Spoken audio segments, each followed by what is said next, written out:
evening, Warriors, and welcome in to another edition of the R&R Sports Report. I'm your host, as always, Randy Isbell, and with me in front of me, Robert Hagan. Robert, how's it going? It is another great night here at LCSC. We're listening to the Warriors play right now. They're in the top of the 12th.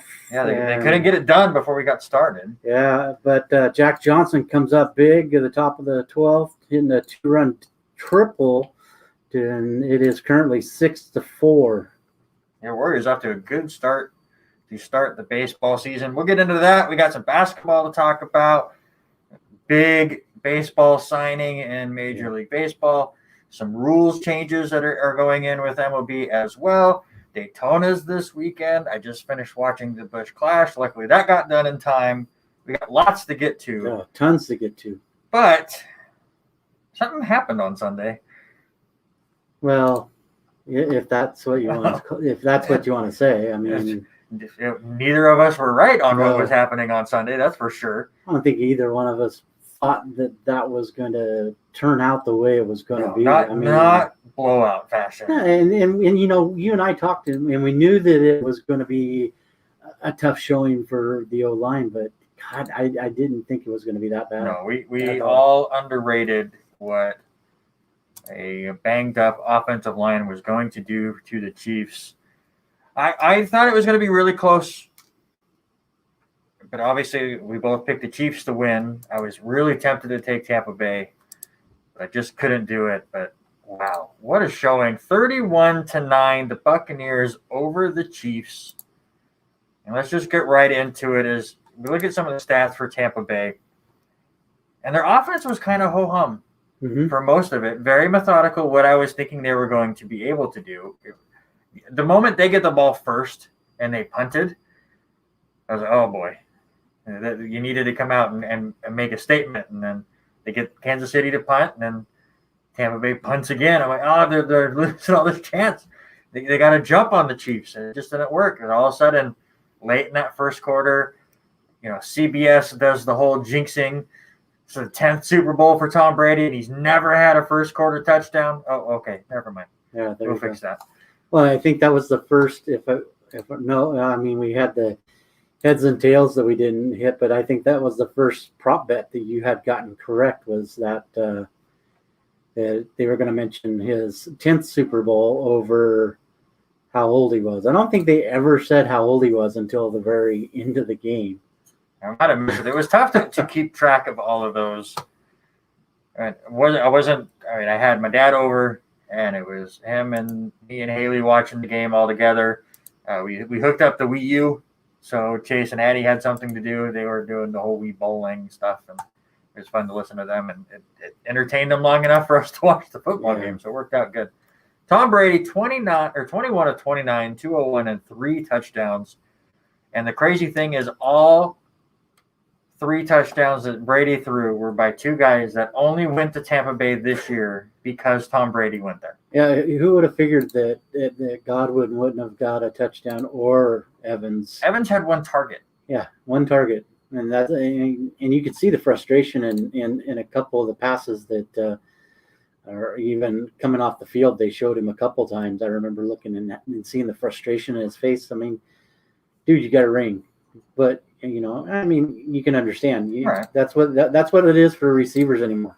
If they don't get the ball or get the target, they get upset with themselves. But hats off to Gronk and to Brown getting those 2 touchdowns. But those, you remember, 2 of those were after the whole Tyree Matthew and Tom Brady getting into it a little bit, then he goes right after him. I mean, that's just a veteran quarterback.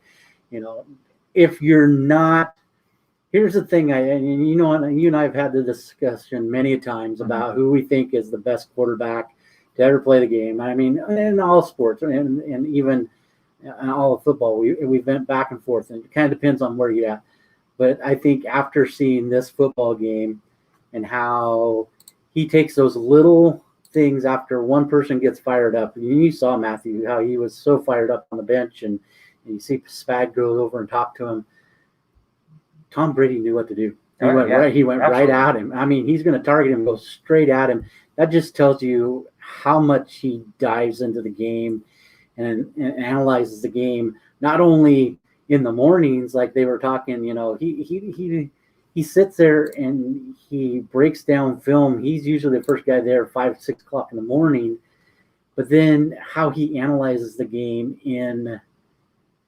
during the game. Mm-hmm. I mean, that for him to pick out those little things just tells you how much work ethic he puts into it. Yeah, absolutely. And that was the one thing, how much longer do you think he can keep doing that same thing? Till he's 100. Who knows at this point, especially when he goes to another team who hasn't made the playoffs in over a decade, gets his buddies to come over who are old too. Gronk was retired. But Gronk was down in Florida though. Yeah, he was doing the whole WWE thing. He was being a wrestler.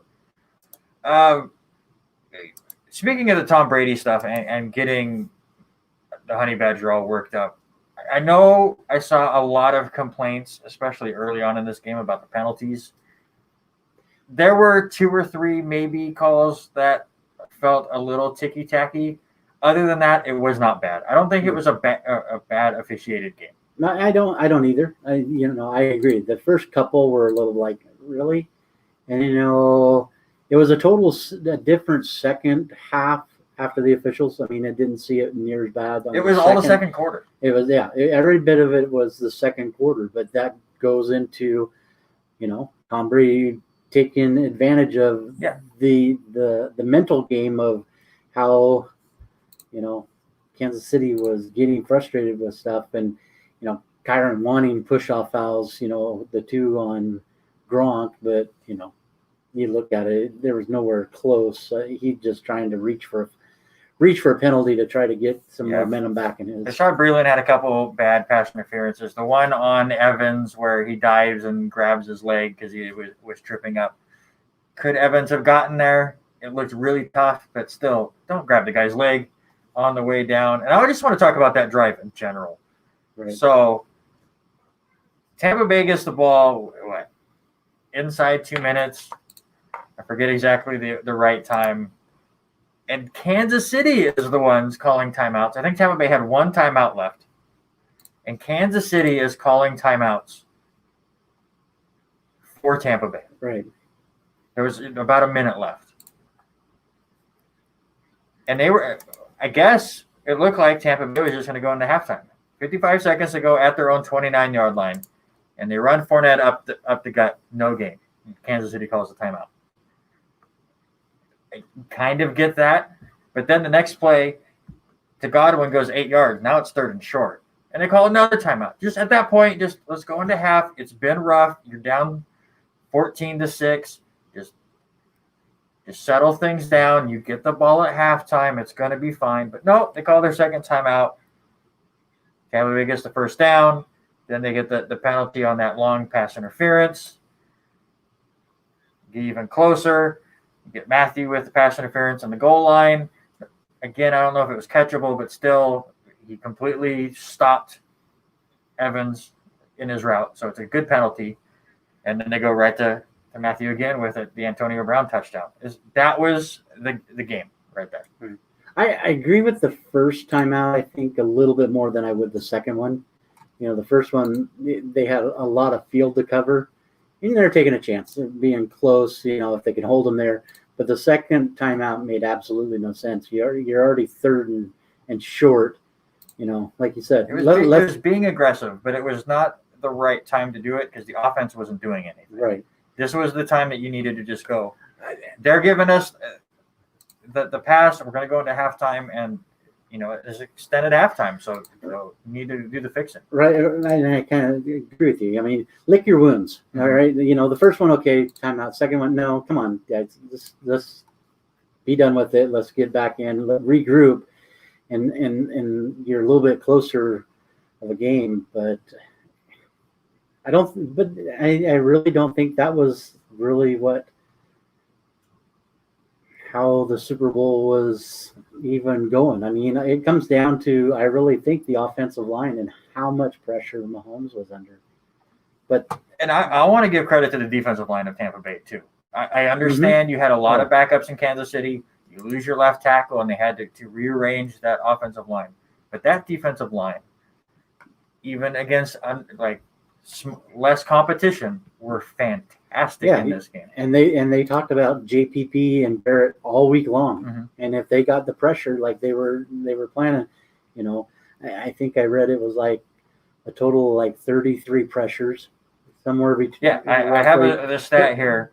But that just tells you how hard those guys work, and especially those, And if Sue, and I looked a couple of times, Sue wasn't even in the ball game. He was over on the sideline, So if they can interchange as much as they did, it just goes back, I believe, to the beginning of the year. And you and I talked. There was no OTAs, no preseason. Tom and his guys are learning the offense, basically the first 5 or 6 games, and then all of a sudden they come back after their bye week and just tear things up and start lighting things up because the cohesion is there. I mean, it was going to take time. Method, yeah. I know a lot of people are like, Tom Brady lost his first week to the Saints. Like, just it's going to take time. I think that was the best 11-5 team that I've ever seen to make the Super Bowl. One of the best 11-5 teams. It's I mean, the way they played against Kansas City, you can't really argue that point. I don't know. I have to go back and look. Again, and full credit to Todd Bowles. Mm-hmm. He had some great blitzing schemes with only blitzing 4, but the way he was able to mask which 4 were coming on an inexperienced offensive line like that was brilliant. Like you said, Mahomes was pressured all the time. I have it right here. In plays where they were under pressure in 2.5 seconds or less. So really quick. Mm-hmm. It happened to Brady 3 times, which happened 10% of their passing plays. Mahomes 24 times, which was 43% of their passing plays. Within 2.5 seconds, he was under pressure and running for his life. There was another stat that they came out yesterday with that was just mind-blowing. But Mahomes ran around trying to avoid defenders. He ran for almost 500 yards in that game, just trying to make anything happen. And what's so great about what they were doing is it was only 3 and 4 pressure, sometimes 5-man pressure. I think they blitzed a total of, I think that I saw 6 times that they blitzed with more than a 3 or a 4-man package, up there at the line. I mean, like you said, that just comes down to Bowles and what he was doing and what he could able to do. And this comes down on Andy Reid and Eric Bieniemy. How do you not change your game plan? Mm-hmm. Especially at halftime, you're getting punched in the mouth. Your offensive line is worse than any of us were expecting, and they didn't change a thing. They kept going for the deep passes. Mahomes would run around and try to throw a heroic pass that usually would hit the receiver, and they just kept dropping it. You look at the stats here. Tyreek Hill, 7 catches, 73 yards. Travis Kelce, his normal 10 catches, 133 yards. But CEH starting to get healthy. 9 carries for 64 yards. 9. Mm-hmm. 9 carries when Mahomes is just getting destroyed. How many times did we see a quick wide receiver screen? How many times did we see a quick slant out of Kansas City? None. It never happened. Their game plan was still, we're going to drop back Mahomes 7 steps. He's going to run for his life, and then hopefully he'll find somebody. And even besides those guys, we saw Herdman run the ball one time, I think, on an end around. I think there was only one end around. Same with Hill, one end around. I mean, they had huge credit, to Bowles and what that defense did. They were able to shut Hill down, keep him to 7. But then you look at the idea of what Kelce did. I mean, he had a couple of passes right in his hands dropped. Yeah, they had the drops for sure. And you can't really give them home field advantage. I mean, because there was enough other people that were in the stands that weren't Tampa Bay fans. But I don't know. A lot of those cardboard cutouts look like they were Kansas City fans. Yeah. Honestly, I think there was a lot of folks that were, pulling against the home team being there. Mm-hmm. So it was just kind of weird to see But you're exactly right. How does Andy Reid not do anything? And I think the bigger too is, what about Spagnuolo? You figured out how to beat him 2 years ago in the Super Bowl. Why are you going away from what worked so well? You really had, he had Matthew paying on his heels with a chip on his shoulder. Shows that Tampa Bay has too many weapons. Right. You could beat New England in the past because there was just no weapons. It was Tom Brady and a bunch of schmoes, which we saw this year. Right. So now Brady has all of these weapons at his disposal. Again, Mike Evans had 1 target. Chris Godwin had 8 total yards, and it did not matter for Tampa Bay. As Fournette had himself a pretty good game. Gronk had a great first half. He was like non-existent in the second half. But I got questions for you. Okay. First off, MVP. It was given to Tom Brady, which I think we all expected. If Tom Brady has a decent game, he's going to win the MVP just from name value alone. Should it have been him? Should it have been Rob Gronkowski? His 6 catches, 67 yards, and 2 touchdowns. I want to say they were all the catches even were in the first half, but both touchdowns were in the first half. Or how about Devin White? Defender for the Buccaneers. 12 tackles, 2 of them for loss, pass deflection, and the game-winning interception. Right. On a defense that completely shut down the best offense in the league. So I'm going to throw one more name in there. I think it's one of 2. I would have leaned, Brady had an okay game, but he was very, very good. I was between either White or Fournette. Here's why. Fournette, pounded the ball like he did. He did have, close to 140 yards all-purpose, if I'm not mistaken, somewhere right in there. The way he was running the ball in the first half, I would have easily given it to him over, Gronk and Gronk having 2 touchdowns. But if it wasn't Tom Brady, I think you're right. It was either probably White or I would have thrown in Fournette. Yeah, Fournette deserves an honorable mention too. David Johnson in our Facebook group also agrees Devin White should have been MVP. But I'm not going to complain about Tom Brady winning. But you're in the same point like we were talking a minute ago. What about the defensive line? I mean, as much pressure as they put up. It's not like the whole Monday Night Football bus thing that they would do, where they could just throw a picture up and put it up there, and they go, all right, it's the whole offensive line today. That's not going to work for Super Bowl MVP. One thing I was just pulling up just to look at was contracts, and they looking at Tampa Bay, they don't really have anything that they are going to have major issues with over the next couple of years. Evans is signed for 5 years, so what do they do? That's why they have a good third favorites. Yeah, do they have a good chance of coming back? You look over, I don't see. They've got a fair amount of cap space. They've got $38 million in cap space, so it'd be interesting. It'll be interesting. Very young defense. It's very, very good. All right, second question. Okay. Was last year a fluke for Andy Reid? Andy Reid has been known as that guy that blows the big game. How many times did the Philadelphia Eagles make it to the NFC Championship game and lay an egg? They get to the Super Bowl that one time. They lay an egg against Tom Brady. I don't think so. The only reason why, look at what he's done in Kansas City over the last few years. I think he put way too much pressure on top of Patrick Mahomes. We knew he wasn't going to be 100%.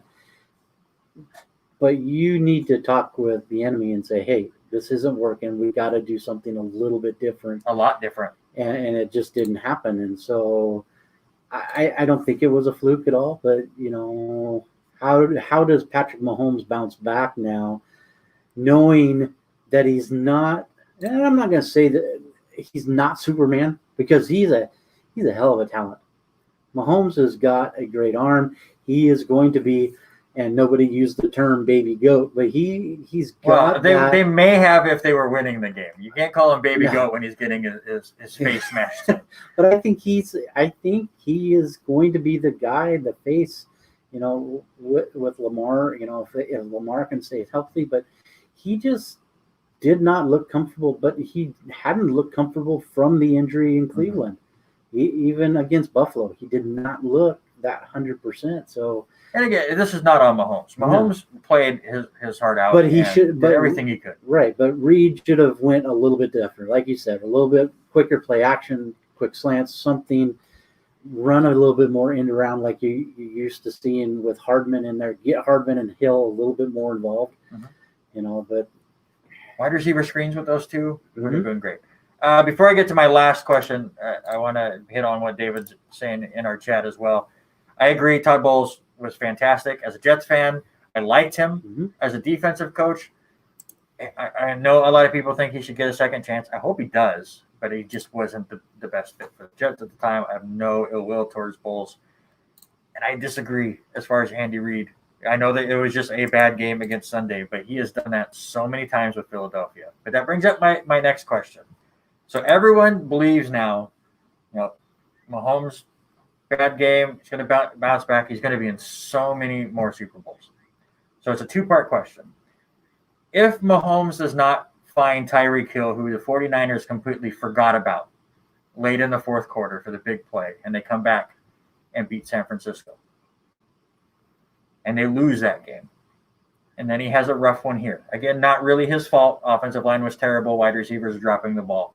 I'm not fully believing what I'm going to be asking myself. But say he's now 0-2 in Super Bowls and has a lower quarterback rating than Rex Grossman on the big game. I was wondering if you were going to go that way. Would people start wondering if Mahomes could be that big guy, or are they looking at him as the next Dan Marino or early John Elway? So my question I pose back to you, what were you doing when you were 25 years old? See, that's all I'm going to say. Again, I mean, you got to think he's 25 years old. I mean, go back to and I thought about this when you sent me that picture of the meme there yesterday.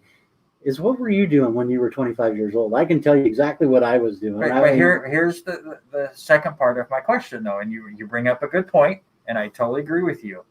But what was Russell Wilson doing at 25 years old? Winning a Super Bowl, coming back to the Super Bowl, losing to Tom Brady, hasn't been back since. Right. So you're saying everyone was thinking Russell Wilson was the next great thing. I believe a lot of people think that Patrick Mahomes is better than Russell Wilson, but everyone was crowning Russell Wilson as that next great quarterback, the way he was able to move out of the pocket. Russell Wilson now has had offensive line trouble in the last 7 years. And he voiced that today on Dan Patrick, if you haven't listened already. Which Patrick Mahomes is dealing with, mostly because of injuries. Mahomes did just sign this massive deal, which is going to cause cap issues. He did it in a very team-friendly way, which I think will help a little bit. But I'm just saying it's not guaranteed that Mahomes and the Chiefs are going to just be back every single year. We see this all the time. A young quarterback comes up, makes the Super Bowl. This is a great dynasty, and they just don't make it back. A lot of that is because Tom Brady's been around forever, and he's in the Super Bowl every year. But again, I posted a meme to my buddy Robert Taylor, who's a big Chiefs fan, before the game, and just as a joke of, Russell Wilson has a great rookie season. Second year, wins the Super Bowl. Third year, loses to Tom Brady. Mahomes has a great rookie season, wins the Super Bowl. Oh, no, he's facing Tom Brady in the Super Bowl. And it worked out. So I'm just saying, I believe in Patrick Mahomes. I do think he's one of the best quarterbacks that we've ever seen, especially at a young age. But Super Bowls aren't guaranteed. So, and that's where I'm going to go with this kind of rebuttal. I agree on everything. But put yourself in the shoes of the 90s Buffalo Bills. Yeah. Marv Levy. Marv getting 4 in a row. Jim Kelly, Scott Norwood. Look at what those guys had to do and the ridicule those guys get. And I can't remember how old Jim Kelly was. I honestly think, though, that the Buffalo Bills were just in that era where the NFC was so much better than the AFC. And they were the best by far in the AFC. That's why they made the Super Bowl all those 4 straight years. But the NFC was stacked. I mean, how many straight years did the NFC win the Super Bowl? Yeah. It was like 16 or yeah, something. It was like that. a ridiculous number that the NFC won the Super Bowl in a row. And you had those great 49ers teams and great Giants teams and great Cowboys teams and the 49ers. The Redskins win the one. So, and you could almost say the same thing, you know. So is it an aura thing that Tom Brady throws out? Because after you play him, you end up losing. You know, look at Eli Manning. Mm-hmm. You know, he beats him the 1 year and then can't make it back, and then he loses again when he comes in. See the clip? It was an older clip of it had to have been this summer, or maybe it was. I forget what event they were doing it in, but have you seen the clip of Peyton Manning trying to rib Tom Brady on the golf course? Mm-hmm. Making fun of him that he was surprised that Rob Gronkowski wasn't his caddy because Tom just tells him what to do and he does it. He's like, oh, he's going to wrestle for a year and then he's going to come play with me in Tampa Bay. He goes, I was trying to figure out a caddy to help beat Tom. You just can't beat Tom. I was going to ask Eli. I was like, nah. He's like, maybe I should ask Nick Foles. Tom's like, that's too low. It was great. That's good. It's kind of like the T-Mobile commercial. One of the T-Mobile commercials from the Super Bowl was the Tom Brady, you know, trying to get Gronk to come back and breaking it up. So it's kind of that one. But, you know, those two setting a huge record now. 14 touchdowns in the postseason. It's just like, do you ever see another combination again? I mean, why wouldn't you ask your best buddy who you? That's a record I don't know if ever gets beat. Not unless, you know, and this is shooting it out. Not unless Mahomes has a huge run over the next few years, and you can keep Kelsey. And but he has what? He has 2 total touchdowns in these first 2 Super Bowls, so he's not off to a great start. Yeah, I mean, but now we're saying the same thing as what everybody's saying about Lamar Jackson in playoffs. You know, once you get in the playoffs, you're 0 and now you're 1 and 3. I mean, it's the same idea. You know, once you get to the playoffs, we're talking about 32 teams fighting like dogs to get to the playoffs. Once you get to the playoffs, unless you're the Jaguars and you just kind of show up, you know. But so obviously it's way too early. We are now done talking about the 2020 season, and now all we'll be talking about football-wise is getting ready for the 2021 season. I guess we got one more thing to talk about 2020. We'll get to the NFL honors here in a second. But my question to you is, who are your favorites right now in the AFC and the NFC to make it next year? Which I think this year is an impossible question because who knows what quarterback is going to be on what team. We're going to play a game next week. I've already decided that we're going to do this on will each team have their original quarterback from this year back next year as their starting quarterback. Okay. That number is going to be ridiculous this year. Yeah, it will. And if we would have played it last week, we would have both said 100% Russell Wilson is there, and now it's 99.99998% sure that Russell Wilson will still be there. He opened up a bunch, and I don't know if you've had the chance to, you know, normally I listen, and I didn't get a chance to start the show early enough and listen to Dan Patrick this morning, but they had Russell on there. You know, Russell, same way as, but he's not being as vocal as Deshaun is, but he's wanting to be involved, but he was flat out honest with it and said, you know what? I took too many hits this year. I took way too many hits. And you look at the average. In the last 7 years, it's ridiculous. They really need to get a little bit of a different offense where he's staying in quick passes, kind of the same way that, you know, what Mike Tomlin did with Ben Roethlisberger. You know, you look at those few stats when they were on that 11-0 run, you know, how fast was Ben getting the ball out of the hand? You've got to design those little plays. And we're going to get on a whole tangent here. We got to move on. But Seattle has DK Metcalf, who's a giant. Go deep, you know. Well, not even just – he shouldn't just go deep. But you have a giant of a man at a wide receiver. Have him push the cornerback at the line of scrimmage, do a quick slant. Yeah. No one's going to be able to guard. 5 yards every day. It just doesn't matter. And then try to tackle me, please. Yeah. So I don't know if you saw this one too, but we need to move on. But it's like, did you see? And it makes you wonder. yes or no, and this might be one that we lead into next week. Mm-hmm. Drew Brees reconstructed his contract for 2021. It's to retire. So, you think so? It is to save cap space for the team. So then when he retires, it's not a cap hit. I know because they're what 40 to the bad. They were 100 million in the bad, and now they're going to be like 70. Thought, yeah. It was. I believe it is for him to retire, and then not be a cap burden. We still got a lot of time before that happens too. So, yeah, we got a whole nother month before the next off season begins, and all of this starts going crazy. One sad note today: Marty Schottenheimer dies at 77. He was diagnosed with Alzheimer's disease in 2014. They had that news story out last week that he had been put into hospice care, and it just wasn't looking good. Fantastic coach, not yet in the Hall of Fame. I believe he should be. 200 wins, 126 losses, and a tie in 21 seasons with the Browns, Chiefs, the Washington football team, and the Chargers. He's 7th most on the all-times win list. And he's known for Marty Ball. Yeah. Run the ball. Very conservative. I don't think it would have worked out in today's game, but it worked really good in the 90s. Well, dude, he had Christian Okoye just handing the ball. And LT with the Chargers. And yeah. And one of 8 coaches to have 200-plus wins. I think it's just a matter of time before he gets into the Hall. So you would think. And I was watching clips today as they were obviously honoring his legacy, and he still has one of the best coaching rile-up speeches when he was with the Browns, and he's in the huddle and he's talking about the gleam. It's like, there's a gleam, boys. There's a gleam. Like, go get the gleam. And all the teammates went, I don't know what that is, but yeah, let's go. The one I always remember is him standing on the sideline yelling at the officials in Kansas City.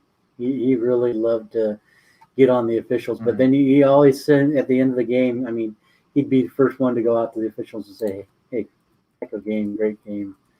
And, how about the officials this week? I mean, yeah, the second quarter was a little bad, but to see Sarah, I forget her last name, make the Super Bowl. They made a huge deal out of that on NFL Network in the morning. So it was good to see a little bit of, notoriety, a woman official and two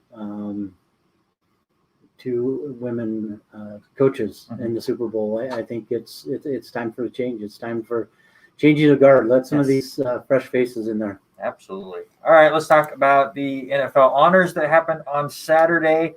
I had a weird thing that happened. I was ready to watch it. I have CBS All Access because I don't have cable. I just have all these different streaming services to save money, but then I have so many streaming services, I'm sure I'm paying about the same. But it's the thought that counts, I think, at this point.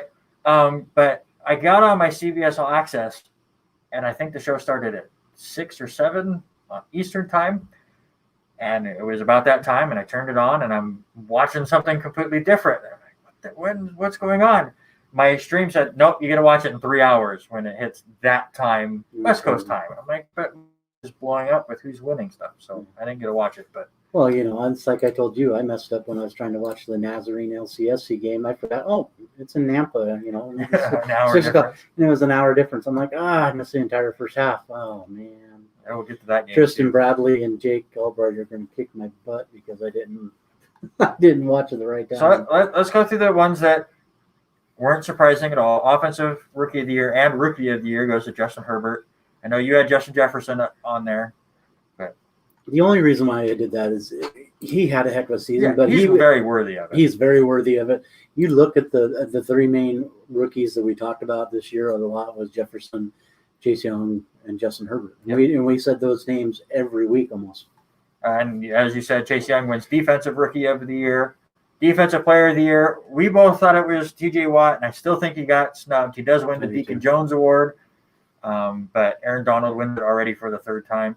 Again, a complete game changer. He gets double teamed on every play. So I can't be too upset about it, but we had somebody different.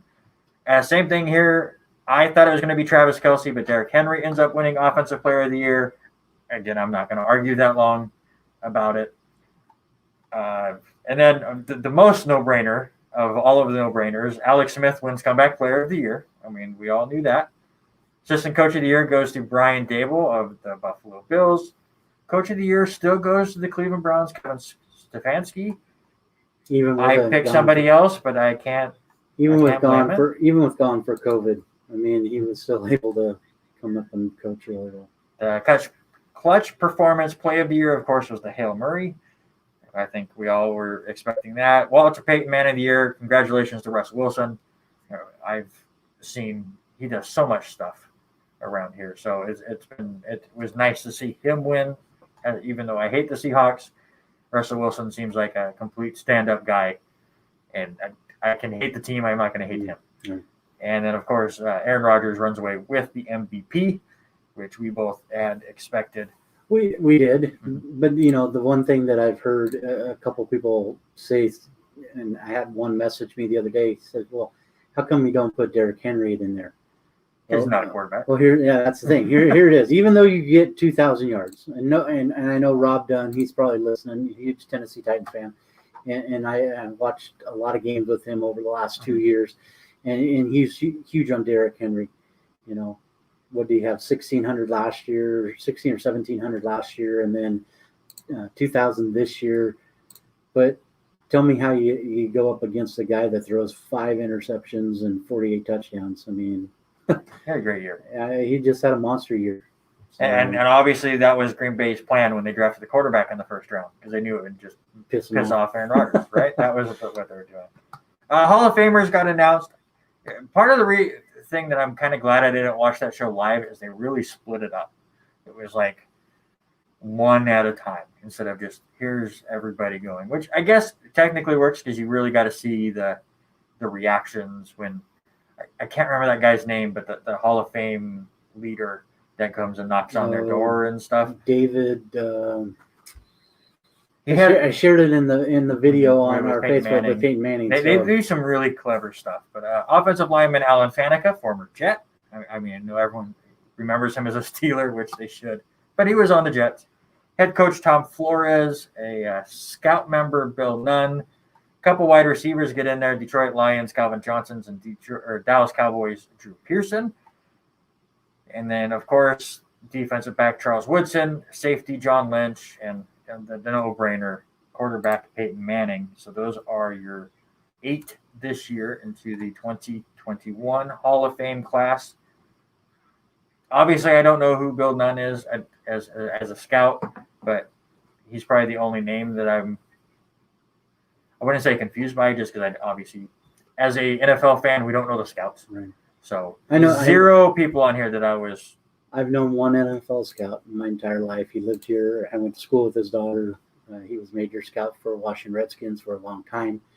And that was Mr. Gene Bates. And Gene would sit and talk to you about football all the time if you let him. And hearing some of the stories of who he drafted and where he would travel to see him. So, scout, Bill Nunn, I'm not sure, but there's so many of them, depending on the region where you're at. Mm-hmm. The one I'm a little curious about is Tom Flores. I think he deserves to be there. Was it too long for him to get in there? That's one that is a little questionable. But excited to see Charles Woodson make it. Peyton, we already knew was going to be a no-brainer. That one, I just wonder how long it is before he decides it's time to start doing something other than interviewing past players and other athletes to finally let him coach or get on the radio or do something. Mm-hmm. All right, you're listening to the R&R Sports Report right here on KLCZ 88.9 FM Lewiston. It's currently 30 degrees outside. Make sure to check out our Facebook and YouTube pages at the R&R Sports Report. Also check out the Facebook page for KLCZ 88.9. Just search it out there in your little search bar. KLCZ 88.9 FM is underwritten in part by LCSC Athletics, bringing LCSC, NAIA-ranked baseball, volleyball, track and field, basketball, tennis, and more to the LC Valley. More information can be found at their website at lcwarriors.com. Yeah, and that is where I get most of my stats and information I love from it. what we're going to talk about right now, and that is some LC sports because we have a lot to get to because baseball's here. Yeah, I spent a lot of time this last couple of days, trying to stream games. Sometimes watch it works, sometimes it doesn't. I found that my Roku TV has an NAIA app, and they're sometimes on there, and then sometimes they're just not. I had found it also has a Westmont app, which is the team they played in the first game, and I downloaded it, and I felt really bad because the students that were doing that game were a little rough to listen to. That was the same one that I listened to, and it was the one that was streamed from LC. But you can listen to all the games on KOZE. They do a great job. Right. It had a little rough time today because of weird technical for issues. We'll get to the game that happened today, but we were listening to that game here as we were getting set up, and there was no scoreboard. Nobody was keeping stats. The umpires weren't making any motions. We've done play-by-play for a few years, Robert. Mm-hmm. That's always the hardest, especially on balls and strikes when the umpire just doesn't make that big of a move, and you go, I don't know if that was a strike or not. And it depends on where you put you. When we were at Adams Field, we were right next to Coach Benching, so we had a great look into the right-handed hitters. But then, we go up to West Valley. We're directly just down about another 5 feet towards home plate there, but you couldn't see over the crown into right field. Or then we would go to East Valley. We're up above home plate, right, looking straight out. Or if we were in Cheney, we were up in the shed. Up in the shed with the fogged over. And I remember that our first game up there, it was like, oh no, you didn't go to that one. It was like 32 degrees at first pitch at noon, and the frosted glass. I had to open up the window and freeze while they started doing the game. It was kind of nuts. All right, so let's go through some of this. LCSC, they have another doubleheader coming up later this week, but they're almost done with their little road trip, 5-1 so far to start the year. Started things off with a 13-2 win against Westmont with just several home runs. Jack Johnson got the first one off in the third inning, a 2-run shot to take a 4-win lead. And then a couple juniors, Aiden Nagel and Riley Way, both hit home runs, one in the fifth, one in the seventh. And that's going to be the story of this week, is the offense of LC has been absolutely lights out. Shout out to Preston, Idaho native Jesse Parker, who got with 3 innings, gave up a couple hits, 3 strikeouts in that game. Talon Thompson gets the win. The next day, they have a doubleheader against Home International, win the first game 14-4 off of a huge third inning where Riley Way, Dylan Plew, and Jack Johnson hit back-to-back home runs to start the third inning. Then there was an out, and then Aiden Nagel came in and hit a 4th one in that inning. Riley Way also records the first Warrior stolen base of the season. And then Dalton Harum hits 2 home runs himself.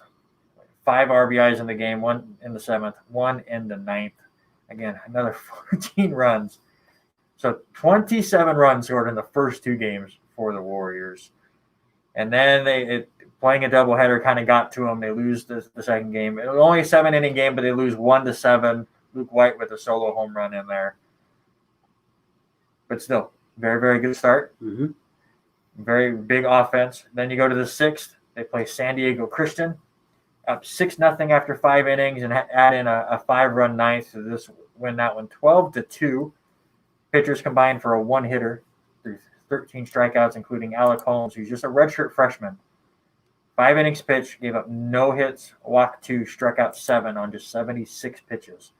So get used to hearing the Alec Holmes name, as both of the runs given up by the Warriors in that game were unearned off of an error.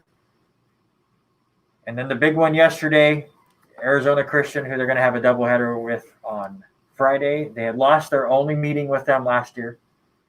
A lot of new programs going on in Arizona. A ton of new programs. And Arizona Christian is one, and Benedictine Mesa, who they played today, is another one, is why they have no scoreboard and no stats. Well, where were you playing? What was it? What was the name? Roy Rogers Field or something? That was probably playing somewhere where like Babe Ruth baseball is playing, but Dylan Plew ends up with a 2-home run day yesterday. He now has 4 on the season. And then LC wins that one 11-4. Cameron Smith, a redshirt freshman as well, gets the win. 5 innings pitched. Does give up 2 runs, 8 hits, and strikes out 4. And then I'd love to have stats today, but they weren't keeping track of them. And, of course, it goes into extra innings, but it does look like LC held on to win. Yeah, and then we haven't seen anything yet, but the big one was it was top of the 12th when we were getting ready to start, and Jack Johnson comes out, hits a 2-run triple as AJ was on base, and I forget who was on first, and they both come around and score. It was 6-4 as they were going into the bottom of the 12th. So great offense. Yes. And I think that's the main key with this team, as long as they get off to a quick start. In that first leadoff game there on Friday, they came out a little slow, but then the third inning, they just tore things up. I think the main thing that the Warriors are going to have to remember, we're still in February. It's warm down there, but you're going to have to come in. We got to get up on fire, get going quick, whether you're playing small ball, advancing runners like they did. Riley Way had another steal tonight. I was listening to the game, waiting to come in here when I got here and listening to him picking up another stolen base. That's the one thing I love about watching this team is they like to put the game in motion. Yes. Whether or not it's a 3-2 count or, just a hitter's count, being 2-0, 2-1, just moving the runners around, causing a little bit of disruption. I think that is the key to this ball club this year is keeping the runners going. And the pitchers are going to get there. Again, I just mentioned a couple freshmen that are starting for the team. It's going to get them a little bit to get into the groove, which is going to be really hard this year. They do have a doubleheader later this week, but right now, as far as their schedule goes, they don't play again for another 2 weeks. Yeah. Now, will they be able to find games? It's yet to be determined, as this road trip was kind of thrown together last minute. So we'll see if the Warriors are able to find some extra games. Another note I wanted to bring up real quick, going back to their game on the 6th against San Diego Christian, a stat that really stood out to me. Again, they win that game 12-2. They had 15 hits. They walked 8 times. They saw 209 pitches in a 9-inning game. That's what I like to see. I like to see young players work the count. That's what I always said when we were doing the Clarkson Bantam games. So I want to see them work the count, work that pitcher, and be able to finally get them to make a mistake. Because even at this level, even the great pitchers are going to make mistakes if you make them work. And it was really nice to see a couple of just quick stats, not including today's stats, obviously, because we don't have them. But after the first 5 games, team's batting .319, which is fantastic. Riley Way's batting .455. It'd be cool if he could keep that up. Dylan Plew with 4 home runs already in those 5 games. And he's also leading the way with 11 RBIs. And then you have your walk leaders, Riley Way and Sam Linscott, both with 5 walks. And again, Dylan Plew, who has 4 home runs, big power bat, 0 strikeouts in his first 19 at-bats to start. And then one last shout-out to Jack Johnson. I remember the radio guy who I apologize. I can't think of his name at the moment. I've listened to some of the KOZ games. I just am blanking on it. Had mentioned it in the opener, but Jack Johnson last year hit in all 20 games last season in the shortened season for the Warriors, and did get a hit in the first 2 games this year to extend his hitting streak to 22 before going 0-3 in the second game of that doubleheader with Hope International. That gives him a tie for 9th all-time with a 22-game hitting streak in LCSC history. So congratulations to Jack Johnson. I know he wanted to see if he could keep it going even longer, but great year last year for him, and it's been a really good start. Just the one game that he hadn't got a hit. Right. You were talking about the next time that the boys play when they get back. They got the doubleheader this Friday, but then the next time when they make the field is 2 doubleheaders back to back, and then back to back again against Oregon Tech. That I can sneak in and watch. Yeah, and that's the thing. It's my birthday on February 27th. It is. I want to go watch them play Oregon Tech. I'm gonna have to figure out a way. Well, maybe things have changed a little bit now and we'll get to it. Lewiston got to have some fans. Maybe things have changed. We'll see. We will definitely see. Let's get off at the diamond and go to the court now. as the LC men were supposed to have 2 games this last week. Unfortunately, their game with College of Idaho, which was that sneak preview of their 3-game playoff series, got canceled as College of Idaho had a positive test or 2 down there. So then their game that was supposed to be on Saturday against Northwest Nazarene got moved up to Friday and confused Robert even more as it was an hour earlier than he thought. And the Warriors do lose that one 81-93. Doesn't go against their record. It's just an exhibition game. They're now, I believe, 0-3 in exhibition games this year. But they fell because of a early second half run by Northwest Nazarene, where Nazarene went on a 27-6 run to take the lead and run away with it. Davick Mitchell led the way with 20 points, 9 assists, and 7 rebounds. Khalil Stevenson had 13. Benyon, Albright, and Courtney all with 11 points. And shout out to Clarkson native True Allen, who plays for Northwest Nazarene. That's why Robert was really excited to watch this game. Still not seeing a lot of minutes for that team, just 12 minutes in this game. But in those 12 minutes, he had 7 points, 4 steals, and 3 assists. It's what we expect from Allen. Right. Yeah, but I'm just been impressed with Davick Mitchell. I mean, what he's doing, for LC right now. Such a compliment to everybody that's on the floor at any time. So I love seeing how they were moving the ball around. But, they got behind quick in that ball game with Nazarene. And so it was tough to try to make – they were pushing the ball was good. To still see them pushing the ball, but trying to make things happen. They come up just a little short. But excited to see where this ball club goes over the next couple of weeks too. Yeah, it's tough to really look at the stats for the LC men because they've had those exhibition games that don't count towards anything. So this one won't count towards the stats. But Davick Mitchell's been fantastic.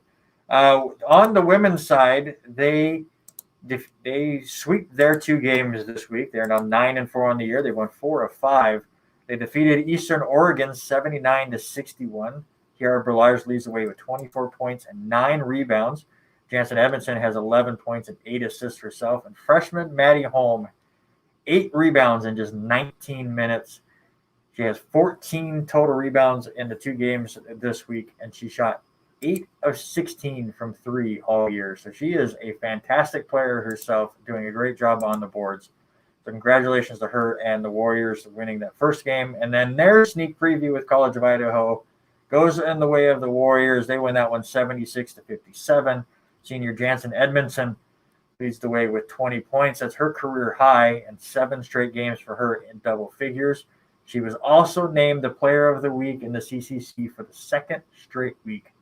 So congratulations to her. Junior Abby Farmer had 15 points and went 5 of 8 from 3, excuse me. That's a career high in points and 3-pointers made. She's now 11 of 21 from 3 in the last 4 games. And she's just 9 points away from matching her point total in all of last season. And obviously this has been a much shorter season for the Warriors.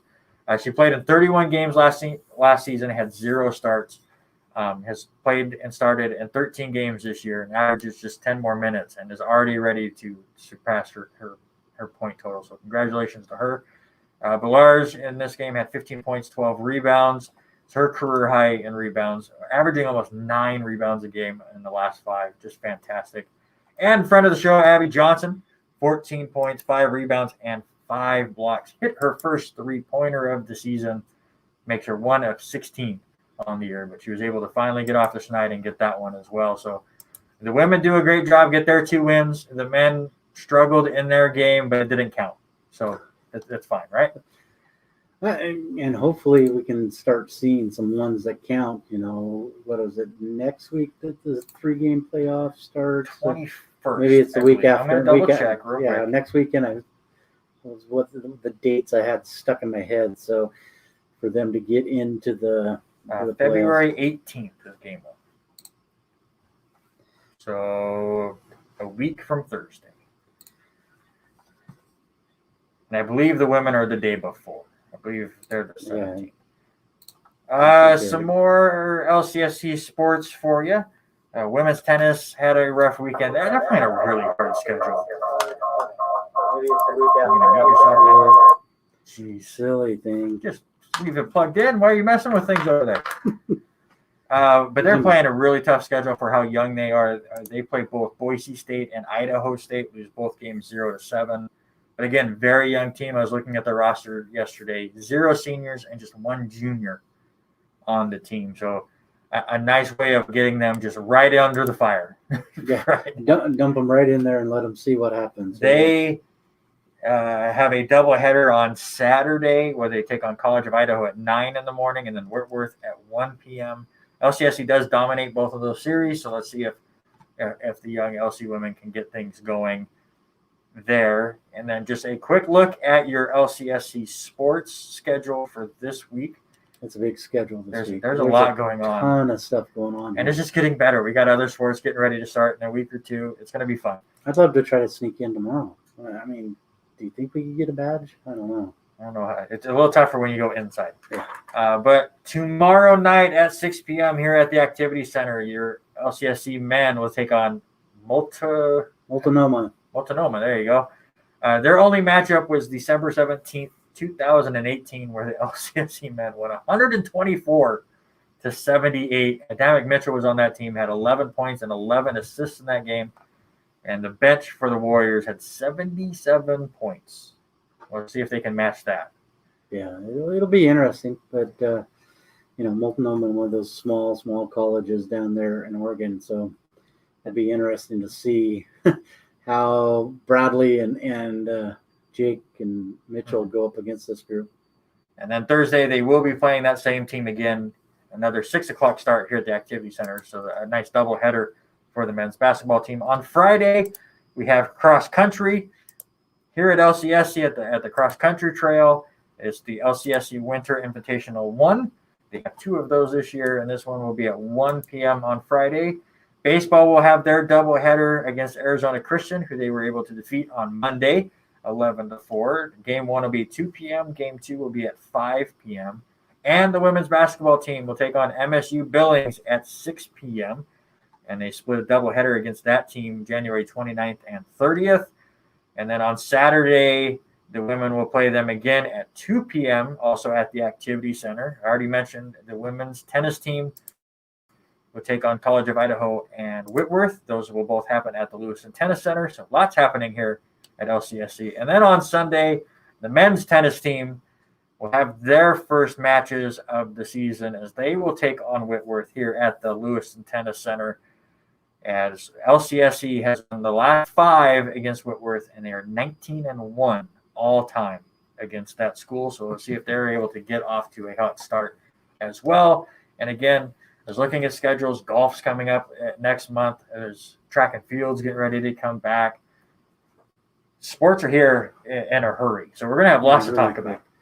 Yeah, and that's the question, and we threw this up there wondering how things were going to look, with the bill going through last week in Idaho Senate and in the House, and letting group sizes get a little bit bigger, whether or not we're going to be able to what LC is going to do, whether or not they're going to let some fans in, keep the numbers small, keep them spread out. It'd be nice to see some of those things start happening, and excited to see. I mean, but if you can't catch it, they are offering. I was just looking on the men's basketball team, the games against Multnomah, they are scheduled to be streamed, so you can watch them here from the Activity Center. Just go to lcwarriors.com /sports/men's basketball schedule, and you can check that stuff out. But and speaking of lcwarriors.com, they had a news story come out today that is addressing NAIA World Series ticket holders, as they are planning to move on with some protocols to have the World Series this year, and they're trying to confirm ticket or season ticket holder and if they're planning to attend or not, and trying to figure that out. No details yet as far as how many will be in, but it's showing right here, ticket groups will be limited to family and households. Groups will be spaced 6 feet apart. And so it doesn't look like we're going to have a full house as far as the World Series goes, but it looks like we will have fans at least for the World Series. It'll be nice, like you and I talked. That's our Memorial Day. That's what we've done for how many years? Memorial Day. You and I spend all day out here watching 4 games and then 4 we're games burnt and- to a crisp yeah. the next day and hurting. And Well, it was like that one year, a few years ago, gorgeous weather out. We were sitting there, backs up against the wall at the press box. But right? that was the year that they broke the sprinkler head, and we had a 20-minute delay. And that was I also just the wanted same. to jump in it, which is the problem. Yeah, and that was the year too that there was 3 extra inning games, right? 3 out of the 4 were It extra was a innings long that day. year. That was a It was long, a really long day. So looking And forward to that. it was fantastic. It was also the only day that I remember that I didn't see a single cloud in the sky. Yeah. Just so the sun just beat down on us even harder. We learned our lesson. We don't get tickets right against the box anymore. Right. Like, we're not like Denny Grubb and go hide inside the box. Or, I'd like to. Yeah, one of these days Maybe they'll we can. let us Well, in. that's what we're gonna do. Is on my birthday we're just gonna hide in the box There you go. and watch the doubleheader. You're listening to the R&R Sports Report. It's now 7 p.m. It is 30 degrees out. We're on KLCZ 88.9 FM, Lewiston.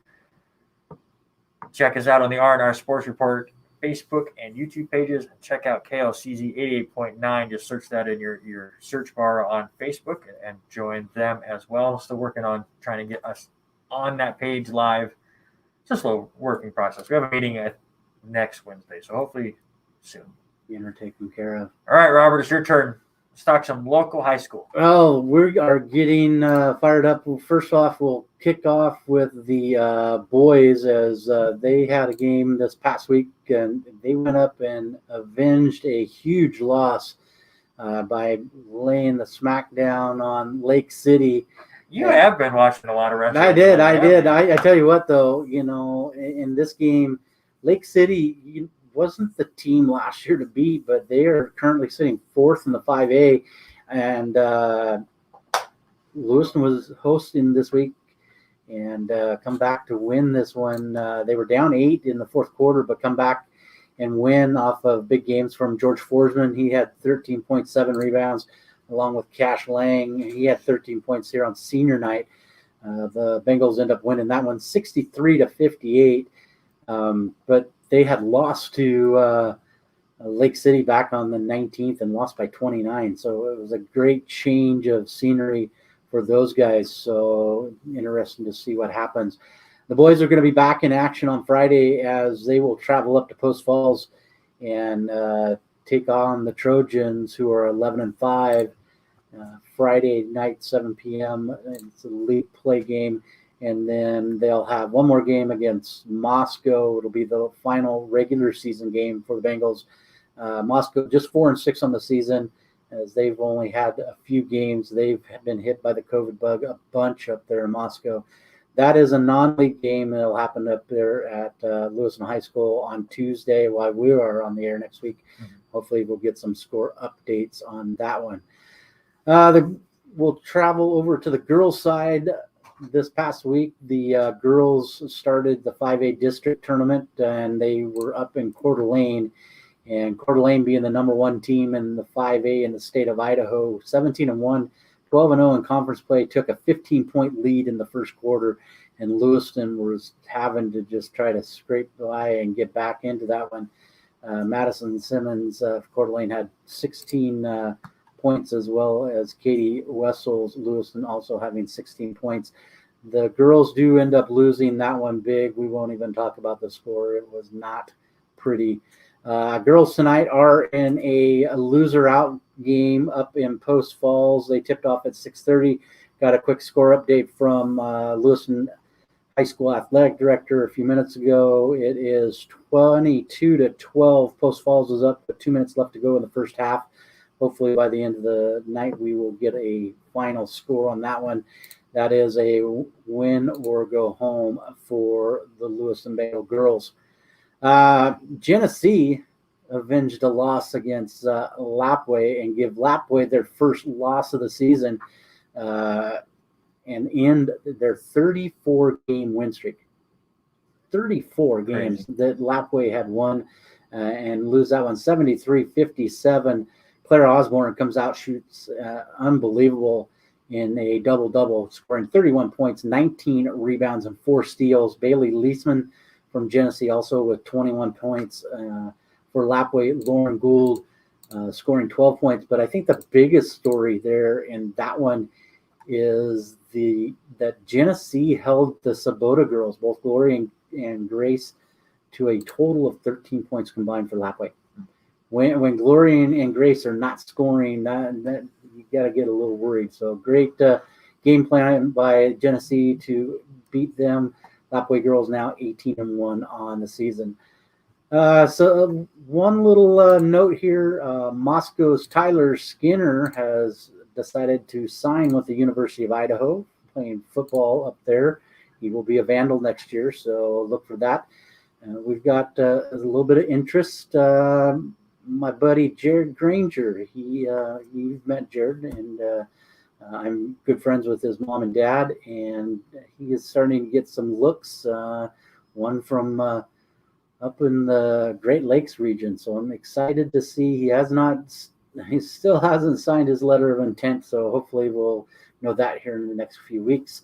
And spoiler for next week, we are going to talk some WIAA and Clarkson, GSL. We might be getting a season going. Friend of the show, Mr. Shannon Wilson, will be back next week. We're going to talk a little WIAA next week. I like it. We had a lot of fun with him last time. So yeah, it would be nice to have him back. And we won't have to talk about Cowboys stuff. We'll find a way, I'm sure. Somewhere. It has to happen, but one of them. All right, let's look at the NCAA, and let's look at the current scoreboard right now as we've got some really close games. Texas, number 13 Texas, up 76-75 over 5-15 Kansas State with 9 seconds to go. We'll try to get you that final here shortly. Alabama does hold off South Carolina to win 81-78, and the big one of the night, number 7 Texas Tech against number 14 West Virginia. At halftime, West Virginia currently leading 40-34 over the Red Raiders. Big Big 12 matchup, and it's making my computer go nuts. There you go.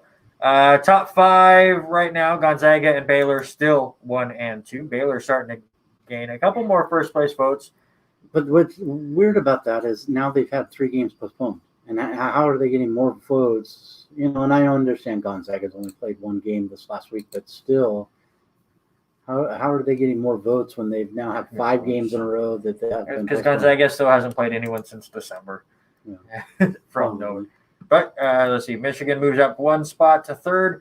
Ohio State gets into the top 5 there, now 4th, and Villanova drops 2 spots to 5th. And Iowa, who was up here too. I don't know where they finished up, but they had a rough week. Yeah, Iowa has fallen all the way down. They fell 7 spots. They're down at 15. Texas also fallen 7 spots. They're down to 13. And Missouri climbing back up into the top 10 at the number 10 spot, climbing 8 spots. They have a 13-3 record. So you look at Gonzaga, they're now 19-0 on the years. They ended up having to play Pacific on Thursday. Things got all sorts of messed up with their schedule. Their game with Santa Clara was canceled on Saturday, but again, they beat Pacific on Thursday, 76-54. Drew Timme with 21 points. And then they go ahead and add BYU to the schedule on Monday, and they win that game 82-71. Suggs leads the way with 24 points. Timme has a double-double, 20 points and 13 rebounds, as Gonzaga goes 12 of 21 from the foul line. Already their game this Thursday against Santa Clara has been canceled, so their only game on the schedule at the moment, who knows what's happening, is on Saturday where they will go and face San Francisco on the road. It's a 3 p.m. tip on ESPN2. And that might change because they have both ESPN2 and ESPNU. So looking at Santa Clara stuff, it's really weird to see how things have been up and down, whether or not who's playing, what's playing, and that. So just Harry Broadhurst is on the kickoff, who I'm supposed to be on that show tomorrow to claim victory on our prop bet win over there. By the way, I won the prop bet on this show too. I just know my prop bets. You only hit 1 extra than I did. You dogs in the commercials, buddy. That's all you need. Oh, and Denise was laughing the entire time. Who would have so figured many dogs? I quit counting at 8 dogs. I did. I quit counting at 8. The second easiest bet in the entire prop bet pool was how many dogs were going to be in the Super Bowl. The easiest, apparently, I don't know if you've heard this story, Robert. But the streaker that happened during the Super Bowl, apparently he bet on himself or bet that there would be a streaker and then was the streaker. So reportedly he's won like, what was it, $300,000 or some ridiculous amount. Yeah. But the problem is, I mean, I'm pretty sure it's an illegal bet anyways, because I don't know of a sports book that's going to take that kind of money on a streaker bet. So it had to have been like a side house kind of a thing. And then who knows what kind of legal ramifications happened because he was the streaker. And I think I heard it was only $1,000 bond for him to get out of jail. Yeah. So I mean, all right, that's money in the pocket. And he had a sponsorship deal because there was a certain website on his shirt.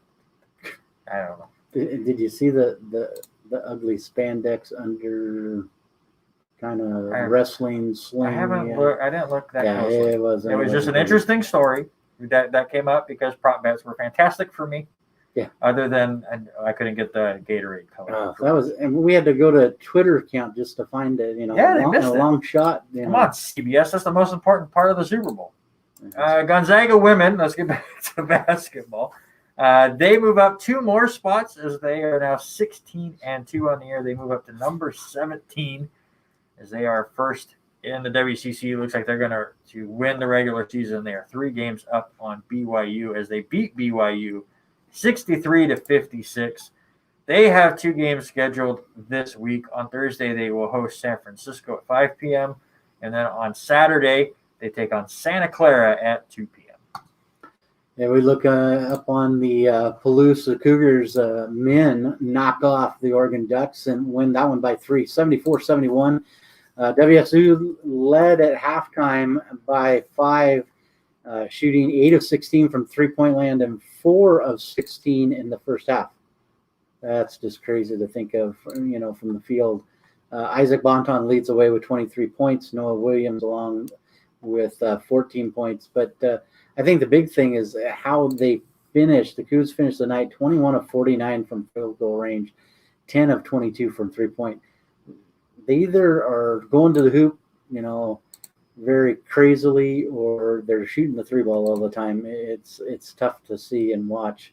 And then they end up losing to Oregon State 68-66, another close game all game long. And it was Cougars led by 2 at the half. Ethan Thompson from Oregon State scored all 12 of his points in the final 8.5 minutes to help OSU beat the Cougs. Ryan Rapp off the bench for the Cougars led the way with 15 points, and then 3 other Cougs had double digits. So some big games coming up for the Cougs this week as they will be hosting UCLA Thursday night, 8 o'clock tip on FS1, and then also hosting number 20 USC on Saturday, 5 p.m. tip on ESPNU. And real quick, Texas does hold on to beat Kansas State 80-77. So as you had said, they've fallen off the map a little bit as far as rankings go, as they had a couple bad losses. They've had lost their last 3 to Oklahoma, Baylor, and Oklahoma State, but they do get the win against a struggling Kansas State team. So a nice 3-point win there. The Cougar ladies were back in action for 1 game this last week, for 2 games. They're now sitting 6th, 6 games back with Stanford, who's 15-2. They knocked off number 5 UCLA 67-63, but then 2 nights later lose to USC 81-71. Got another couple big games down in the Sunny Valley. They travel down to Arizona and take on the Wildcats Friday night. 6 p.m. on the Pac-12 network, the number 10 Wildcats, and then Arizona State on Sunday. They still haven't come up with a time yet, so hopefully we'll get that posted and know. But the women are down to just 3 games after that. And then it's time to start thinking bracketology.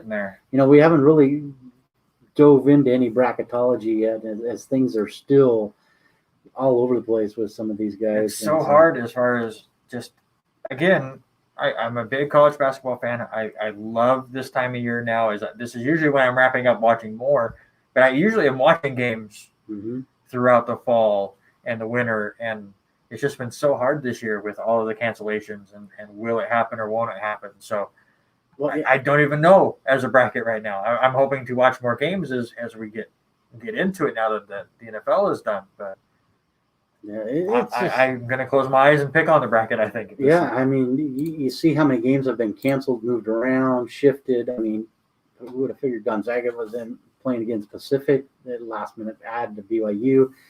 And I was looking at that as I was putting things in yesterday, and I'm thinking, wait a minute, that wasn't even in our script. You know, right. You and I am like, how did this one come about? I mean, it's just crazy. So we move on to the Vandals. We're going to keep it short and sweet. And another tough loss for the men. Yeah. 2 more losses to Eastern as they played the Eagles this week. They lose 89-75 on Thursday and 90-64 on Saturday. Just been a tough year for the guys. Now 0-15 overall, 0-12 in conference play. And it doesn't get easier as they will travel down and take on the Idaho State Bengals Thursday, 6 p.m., and then Saturday at 11 a.m. Also, on the only shining side from U of I, the ladies, they are currently second, just 1 game back of those same Bengals. They knocked off Eastern this weekend, winning both of those 79-69 and 85-56.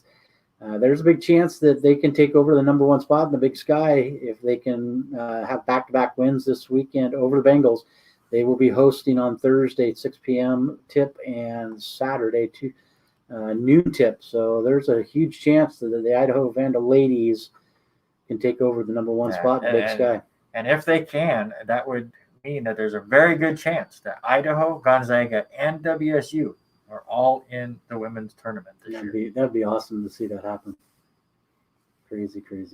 And like you and I talked just a couple minutes ago, Baylor postponed 3 more games. Those were they had 1 game against Texas Tech and 2 against West Virginia. And I think the other big story that has been huge for me is Iowa.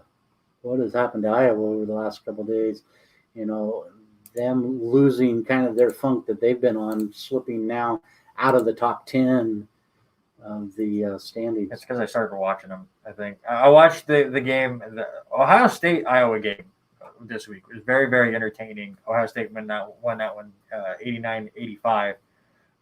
And then they lose another tough one to Indiana, just a 2-point game. So I think Iowa's good. They just need to figure out how to finish games, as they have now lost 4 of their last 5. And as you said, with Baylor, this is now 5 straight games that they will have postponed. They're not scheduled to play again until February 20th. They currently only have 3 games left on their schedule. So are they going to take a little bit to kind of get back into the groove of things after that? Mm-hmm. We saw Gonzaga have a bit of a break earlier on in the season and played just fine. So we'll see with Baylor. But I'm still hoping that we see Gonzaga-Baylor finals, because we were supposed to see that earlier in the year. Yeah, and you look at this, and I was studying it earlier yesterday when I was looking at the rankings, but looking at some of these teams and seeing, and we touched on it last week, some of the teams that are in this top 25, you've always thought of football teams. You've always thought of and not basketball teams. But there's one team on this top 25 that I'm curious, and I really want to look at their schedule and see who they are, what they are. But Loyola Chicago, 17-3 right now. They've moved up 4 spots and cracked the top 25. They're currently sitting 22nd in the nation. Could that be our next Cinderella team as we get ready to go in? They are going to end up taking on Drake this weekend, back-to-back. They got Valpo next week, and I think that's Southern Indiana University. So, well, looking at them, they have, again, 3 losses this year. They took on Wisconsin on the road, lost that one 77-63. They lost to Richmond, but only 75-73. And then they have one in-conference loss, Indiana State, and they're on a big winning streak, and it looks like they have a great defense. Could they? That would be my question. Big. Would that be our next team that is one to look out for. It's very possible, but unfortunately they're ranked, so I don't know if that counts as a full Cinderella, does it? Yeah, I mean, you look at the names that are in that list. It makes you wonder.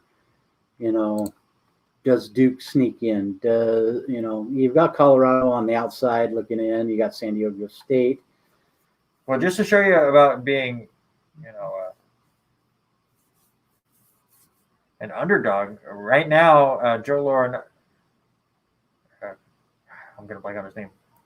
Lenardi, right? Joe Lenardi. There you go. I'm blanking. Has Loyola Chicago as an 8 seed. Wow, so they're good. Yeah, so it'll be interesting. But seeing some of those names and looking at it, not seeing the Kansas in there, as Kansas has dropped out of the rankings. You see UCLA, UCLA. You see Florida out of it. It makes you kind of wonder what is this tournament going to look like, and it's going to be so weird, all being around Indiana. Yeah, I mean, I'd love to be in Indiana and watch all these games and be there, but it'll be interesting to see where some of these guys get pulled and pushed, especially with it being that COVID year, and where they best fit in the bracket side. So, all right, let's get to the NBA, where I still hold on to a slight lead as far as win totals go. Even though your winning percentage is better than mine, my teams went 25-27 last week, while your teams went 29-27. But I have a 177-175 lead. So there is your update as far as our NBA draft challenge is going. 2 news stories I want to touch on real fast before we get off of the NBA, and we'll look at the scoreboard here in a minute too. Kevin Durant was pulled from a game on Friday against Toronto for being a close contact. Right. That's just going to happen. And then they decided I think it was in the first quarter, all of a sudden Durant's back up on the bench and he's cleared to play. Whether it was a false positive or they didn't think he was a close contact after all, or whatever happened, I don't know the full story. So now he's playing. And then in the third quarter, he's sitting on the bench and he gets tapped on the shoulder and asked to leave the bench because now they believe he was a close contact, or they tested again and that test came back and it was positive. Just a mess. Just a complete mess. And that's kind of what the NBA season is becoming right now, as they're no longer in their bubble. They did such a fantastic job in the bubble. And no positive cases during the summer playoff times, maybe one. And now here they're having so many games canceled, and it's becoming an issue. College basketball, we're seeing that again. So it's just, I don't know what you do at this point. Where I'm at, when you're seeing this, and I'm wondering, these guys are going out, are they doing things? When you can take an entire football team like the Seattle Seahawks and not have one positive case the entire year, they're doing something right. But it's also just, because it's not Durant doing it. He was next to somebody or around somebody that ended up being positive. But it can't even just be you're doing anything wrong. We almost had the biggest catastrophe ever because the Kansas City Chiefs barber tested positive. And so that's why 2 guys had to go on a close contact list. They were able to play. But Patrick Mahomes was scheduled to get his haircut that day. So we could have had a huge catastrophe, and there's nothing Mahomes did wrong. He was just going to go get his haircut before the Super Bowl. So, it makes you wonder if some of these guys are not held to the same accountability with the amount of people. It's a significant difference in numbers for NBA. How can you go from being almost the idea last year of being I wouldn't say brainchild, but for what they did for them, for being in the bubble and able to control everything and keep things moving and playing and all that, to now all of a sudden so many people are. Well, they were able to talk the players into that to finish the season because it was like a 2-month thing. You're not going to be able to talk them into doing that for 8 months. Right.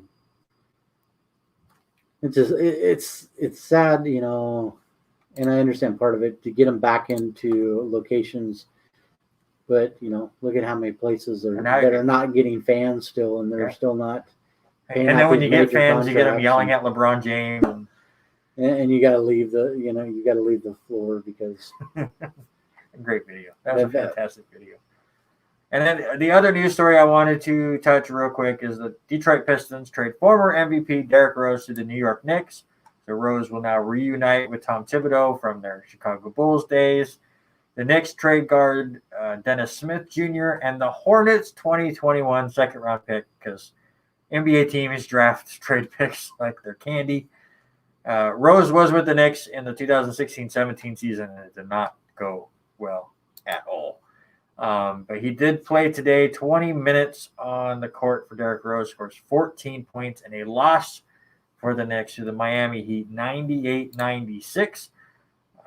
Some other scores in the NBA. The 6-18 Detroit Pistons defeat the Brooklyn Nets 122-111. Who would have figured that one? Well, it's because Kevin Durant is still in his close contact. Yeah. He's supposed to come back, I believe, Friday, which would set him up with a return with the Warriors. Also on the NBA scoreboard, the Pelicans beat the Rockets 130-101. Currently, you have the Warriors over the Spurs 86-72. Stephen Curry with another 32 points. He had 10 threes in the first 3 quarters the other night, and then just went ice cold. But he's still got to be the first part of the season MVP. Have to be. I mean, I don't think he's anywhere close just because his team is not doing so well. I think LeBron is running away with it right now. Well, LeBron again. LeBron. Of course. Brady. That's just what we have. And just getting started in the late slate, you have the 19-5 Utah Jazz, the team I really wanted you to skip by in our draft so I could pick them as my second pick in the West. They're taking on the Boston Celtics. Celtics currently at 15-13. That's halfway through the first quarter. Trailblazers over the Magic right now, 20-11. And the 76ers ahead of the Kings, 19-15. All of those games in the first quarter. Warriors just hit the fourth quarter against the Spurs.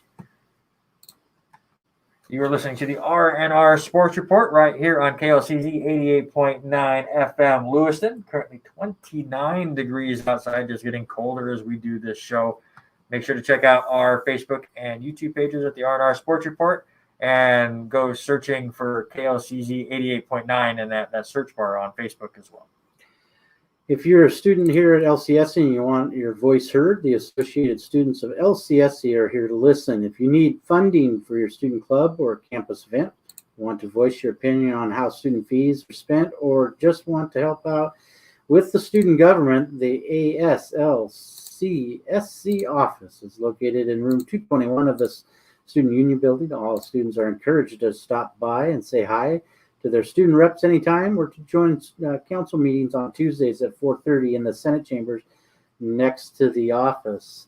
And you said it's getting colder. It's supposed to get down into the low teens on this weekend, so it'll be interesting to see. I'm not okay with that. How things turn out with that. I work early in the mornings. I don't want this coldness. I don't, I'm kind of glad we haven't had really any cold weather. So it's kind of nice, but when you're talking like 10 degrees has been the coldest we're going to get all winter, I'm fine with that. The sucky part is I have a 4-day weekend this week. Monday, stay inside. Monday, I guess I'm going to have to stay in and watch all kinds of games. And I have to work at 6 in the morning, and then now I'm going to have to wake up 10 minutes earlier for my car to be able to warm up. You should get an automatic starter like Denise does. I mean, or a garage, that'd be great. I have to say this, really shout out, and you and I have a lot of support from our families doing this show and doing something. I get kicked out of the house. Yeah, go do something. Yeah, it's kind of the same with me, and and we love what we do. We have been thinking of doing this for so many. We're on our 19th, but a huge shout out to my wife, as today is our 24 years together today, so anniversary. And this is how she wanted to spend it with like, you out of she's the already house. Home. She's probably already home. Sent me a picture a little bit ago, hanging out with the grandkids. But happy anniversary, 24 years and dealing with that. You're going to get there with Haley one of these days. If she keeps me around. 5, 6, 7, 8. We'll get down there in a few more years. All right, let's get to the Major League Baseball and some new rules situations going on. And I want to get your take on some stuff. So they have come out with what they're keeping and what they're disregarding from their experiment last year. So they're getting rid of the universal DH, which makes me so mad. We were there. I mean, that kind of evens up both divisions. Part of me gets it. I like that. I would rather have no DH than a DH. I just think they should be the same. Right. I like the strategy involved with having no DH, especially now that pitchers don't go as long. Right. And it's the thing. You and I have talked many times doing radio broadcasts for baseball. I like watching small ball. As much as I like seeing a home run every once in a while, but to watch somebody advance a runner, get a hit, let's sacrifice them over, move it, put the game in play. I'm kind of bummed. What is it going to take to get rid of them? But on the other hand, you look at, one of the best DHs to ever get in, finally got into the Hall of Fame. We got one that is sitting out there that should probably get in maybe here in the next few years in Martinez and Ortiz. So, if you don't have one, it's tough. Where do you draw the line? It's also why Nelson Cruz is still a Major League Baseball player. Dude, he signed for another year, I think. Yeah. Crazy numbers. He's never going to retire. No. He just goes out there to swing the bat. That's all he needs to do. Yeah. Well, you're going to see him walk with the bat as a cane all the way up there and just swing the bat. Yep. Get the big the Cruz stick out there swinging. But a couple of things that baseball does keep around is the 7-inning doubleheaders, which I'm for if they would start scheduling more doubleheaders. Right. I would love, we talked about this a couple times on this show. Sunday doubleheaders, just league-wide, would be fantastic. I would love it. And you'd be able to shorten the season up, give more off days in between, and still be able to get that 162. We're not going to get into you trying to shorten the 162. Yeah. I know we got a half hour. I don't want to spend it on that. And they're going to keep, and I'm still unsure whether I like this or not, they're going to keep the runner starting at second base in extra innings. I don't know how long. I don't really like that. I mean, I'd rather, if you're going to go into extra innings, you got to earn your way on base. And I know that gets away, and we end up with some games that are 14 innings, 13 innings. I like the strategy that came out of that this year. I think it made it more entertaining once it hit extra innings. But I'm with you. I don't know if I do it the moment extra inning starts, but maybe the 12th inning. Right. It forces action. I understand. Yes. It forces the game to be put in motion. And then it's big like what we talked about. So now, how does that change the thought process for an AL manager compared to an NL manager? Do you waste an out to move him over to third, and then you're really playing the ball game? But then it gets back into, let's play small ball. Quit trying to swing for the fence. Move him over a little bit. So yeah, and you said exactly right. It does. It benefits the small ball. Sorry, I got sent a message and it blew my mind, and I've lost my ability to think. So thank you, Teresa Duffenberg, for that. I'll have to show you after this show. She called her kid's phone the other day, and Xander gave me the phone where I could talk to her on the phone. At school. I'm like, all right, man. And then the last thing that came out today is the MLB are altering their baseballs. I like that they came out and said it, because everyone really thought that they juiced them up for years with all of the home runs we've seen over the last few years, but they never said it. So I like that they've come out and said, and it's like a minute change. It's like a millimeter taken out of a thing. I forget the details of it. But according to an independent lab, the new balls have been shown to fly 1 to 2 feet shorter when the balls fly at least 375 feet. So again, it's not a big change. It's also supposed to make the baseballs not bounce as much. So as far as ground balls, and I think their whole thing is off the bat, It's not going to have as much of an impact there. My question is it going to change the way the ball comes out of the pitcher's hand? Is there going to be more movement, less movement there? How's the grip going to be? It'd be really curious to see how this goes. Yeah, and it means where's that millimeter change or centimeter change? Is it on the inside of the corking of the ball with the threads around it? Is it on the outside, the whole diameter of the ball? It'd be interesting to dive into it a little bit more to see what they look like. But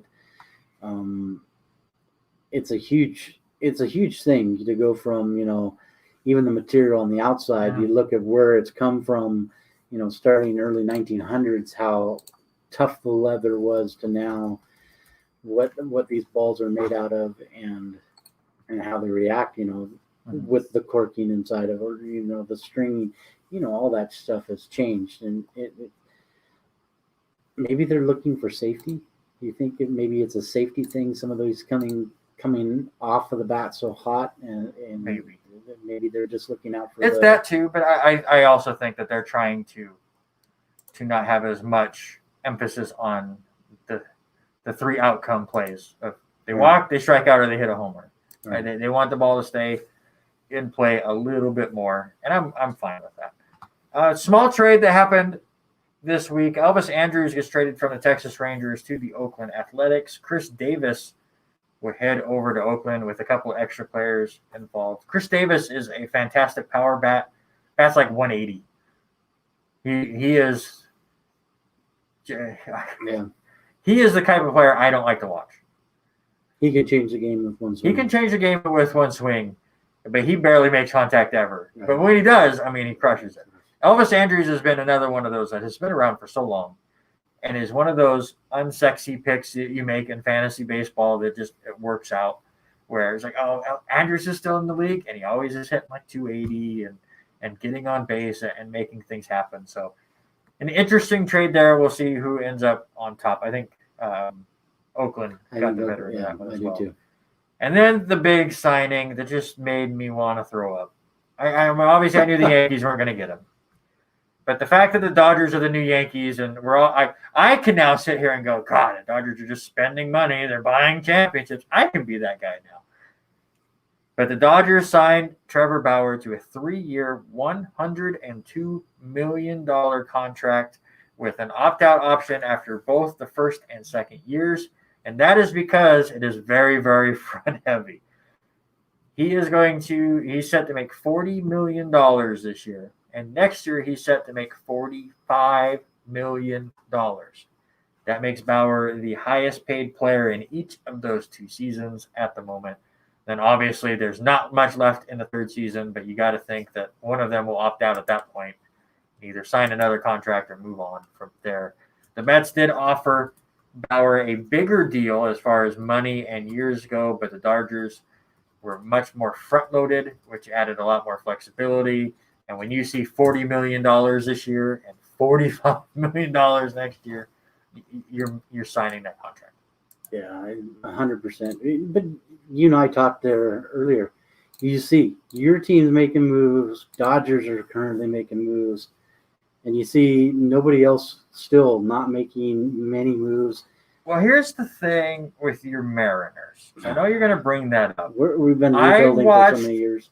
I watched a couple of videos this weekend that MLB put out on their YouTube where they were breaking down the top 50 prospects in the MLB. And I will have to say, obviously I don't know them because I'm not watching minor league baseball myself. Yeah. And we didn't even have minor league baseball last year. Right. But there were a ton of Seattle Mariners that were on that prospect list. So I know Mariner fans, you want them to make moves and try to get competitive, but it's hopefully they're playing the patient game and not the patient game where then they come up to the MLB, they play for 2 seasons, and then they trade them off for more prospects and you just stay where you are. Mm-hmm. But there's a lot in the system. Well, yeah, and just looking at what they did, on the 5th, and then, today, moving a few guys around, introducing a few. It's just, when is Seattle going to do something for getting a big bat or keeping Well, they tried with Nelson Cruz. Oh, well, they tried with Cruz. Cruz stuck around. And who was the other one that was there? And all that. Who was the third baseman that was with the Mariners that just was a complete bust? Because he was signed right around the same time as Nelson Cruz, and all the Mariners fans was like, here we go, and then total bust. I'm forgetting. I don't remember now. I've been too into crying in my spilled milk over the last few years.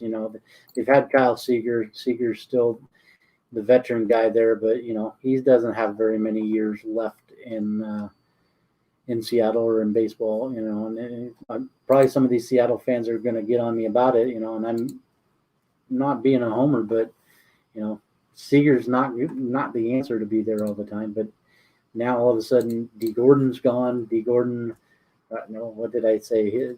D. Strange Gordon. He is hyphenated his name now. Now is in Cincinnati.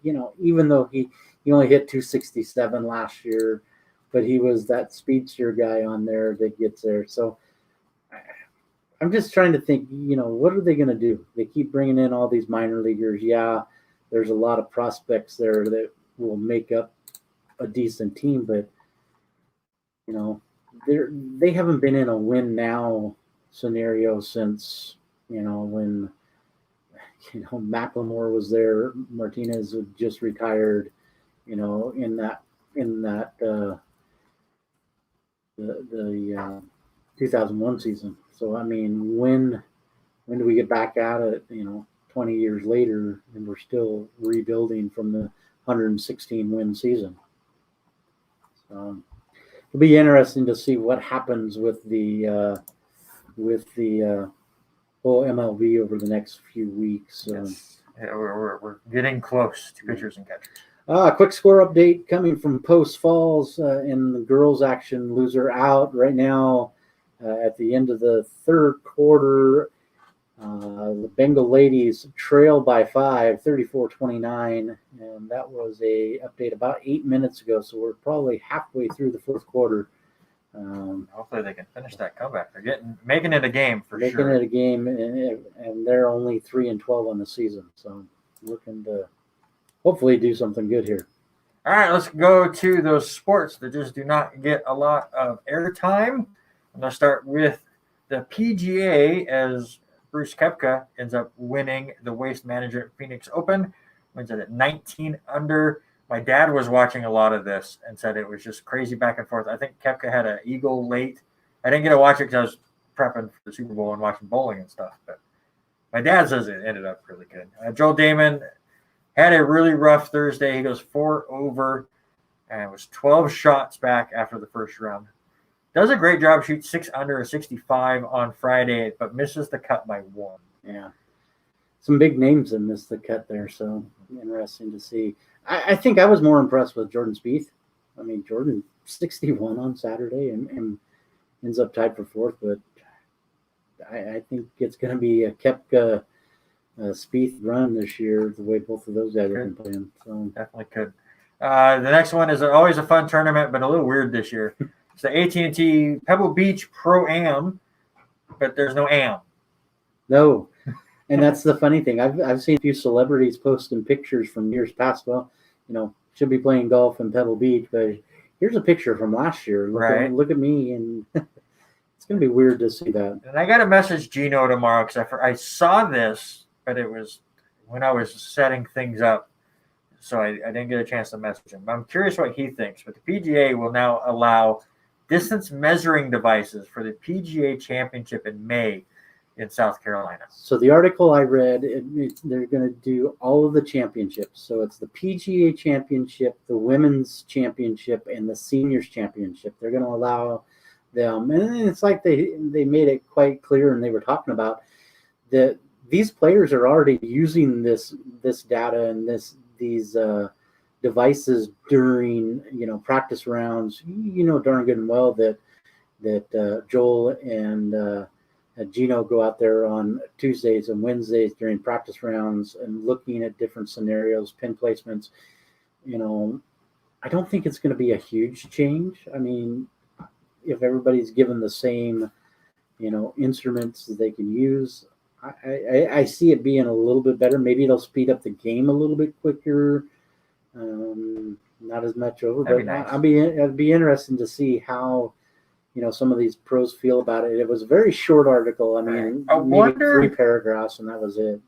I wonder how much that would change for somebody like Gino, who is usually out there before tournaments start, the day or two before, and walking the course, and then when you can use your measuring devices and writing out your whole notebook where, okay, this bunker is this far away, this is here, and now if you're just able to use a device, you don't really have to do that. Right. Yeah, but a lot of that plays with contours of the slope. Oh, yeah, you're still going to do all the green. You're going to have that kind of stuff, and so it'd be interesting to see what Gino says, and maybe we'll get with him and figure out what that's going to do for the game. I can see it being a little bit of a plus. And then we had that doubleheader for bowling this week, the Saturday and Sunday. We had the Central Region and the East Region. Great story with Zach Weedman in the Central Region as he nearly runs the table, beats Wes Malott 258-237. He beats Ronnie Russell 277-243. And then he beats Andrew Anderson 268-265.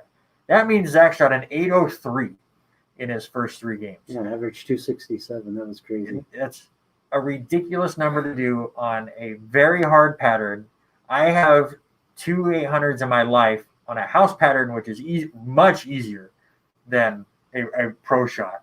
And he's out there just doing it on, I believe, his first televised event, and just didn't care and was totally fine. Had a good showing against Tom Smallwood in the finals, but loses that one 246-226. So Tom Smallwood, the 1 seed, will move on there. In the East region, we had a replacement. Tim Foy Jr. came in for Bill O'Neill, who had tested positive that morning for COVID. So he was pulled from the event. And Tim Foy, thanks for coming on short notice. You get Chris Vai, who shoots the 30th televised 300 game in PBA history, which is even crazier because this was Chris Vai's first TV win. He'd made TV before. He just never got a win. And here he is shooting a 300. Great moment. Video I saw of his parents watching and how excited they were. Couple lucky shots there, Chris. Tripped the 7-10 late in the second frame. Had a really tight shot in the 10th. Right.